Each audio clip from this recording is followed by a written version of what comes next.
¿cómo te parece que cerró la economía en el 2021? Tuvo un rebote muy significativo respecto al año de la pandemia, el 10% de crecimiento, con una aceleración de la inflación respecto al año de la pandemia, que había sido 36, tuviste 50 y casi 51% de inflación. En gran medida forzaste el crecimiento de corto plazo con vistas a la elección. O sea, parte tuvo que ver con el rebote y parte tuvo que ver con una decisión adrede de que la economía se recupere, sobre todo después del resultado de las PASO. Acordate lo que fue el plan, el intento de poner plata en el bolsillo para dar vuelta al resultado.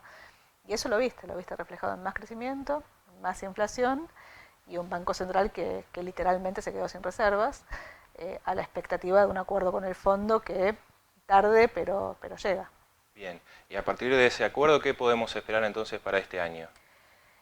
El acuerdo te evita una implosión, o sea, para un banco central sin reservas y una economía con muchos pesos, el acuerdo con el fondo te permite ganar tiempo y te evita un escenario disruptivo.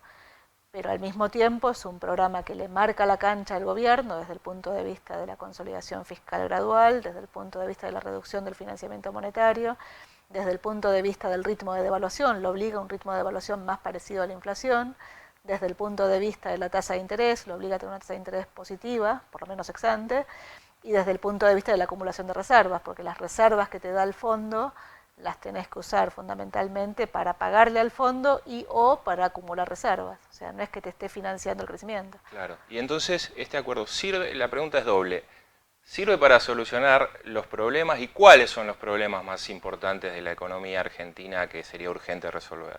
No es un problema que te resuelva los problemas estructurales de la Argentina, pero es un acuerdo que te limita una inflación. O sea, para lo que es la Argentina es un poco más de lo mismo. Eh, Creo yo que el acuerdo cierra con una tasa de inflación más alta, que la requerís en parte por la indexación de la tasa del dólar a la inflación, en parte porque la necesitas para poder corregir fiscalmente, parte por el aumento tarifario y parte para evitar que el aumento en las jubilaciones después de la licuación de 2021 te vuelva a tener incidencia fiscal. O sea, cierra con más inflación y con un crecimiento mediocre asociado a la escasez de dólares. Bien. ¿Y crees que el gobierno va a poder cumplir el acuerdo a lo que se comprometa? Yo lo que creo es que el cambio en los precios internacionales que te coordinó la guerra en Ucrania te genera dificultades para cumplir el sendero fiscal en función de lo que anunciaste que ibas a hacer con tarifas. Con las mismas tarifas que anunciaste que ibas a subir, teniendo en cuenta el aumento en los salarios del año anterior, no vas a poder conseguir los 0,6 puntos del PIB de ahorro fiscal en subsidios que te comprometiste. Con lo cual probablemente fiscalmente termines con más déficit que se debería financiar si cumplís la meta de financiamiento monetario con más deuda en el mercado, y o la pregunta es, bueno, ¿qué es lo que haces con la meta de reservas? O sea, ¿Y hay riesgo cambiario entonces en el corto plazo? yo creo que de corto plazo el Banco Central no va a devaluar más rápido de lo que se comprometió con el fondo. Creo que la presión cambiaria en términos de brecha puede seguir cediendo un poco más. Me parece que el carry que arrancó con fuerza después del anuncio del entendimiento se puede sostener un poco más mientras el Banco Central compre dólares.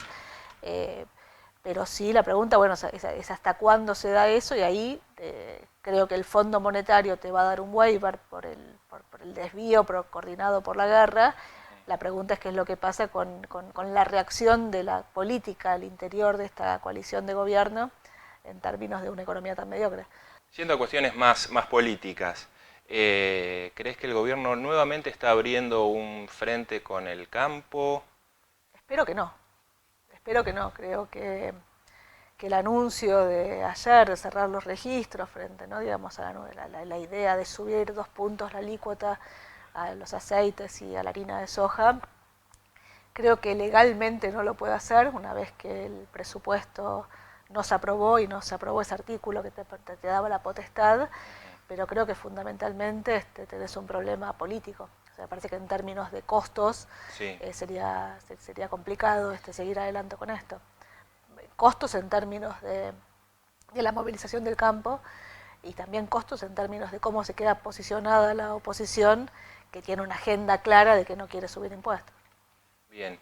Y hablando de frentes y de declaraciones, el presidente Fernández dijo que este viernes comienza la batalla contra la inflación, que hoy salieron los números 4.7.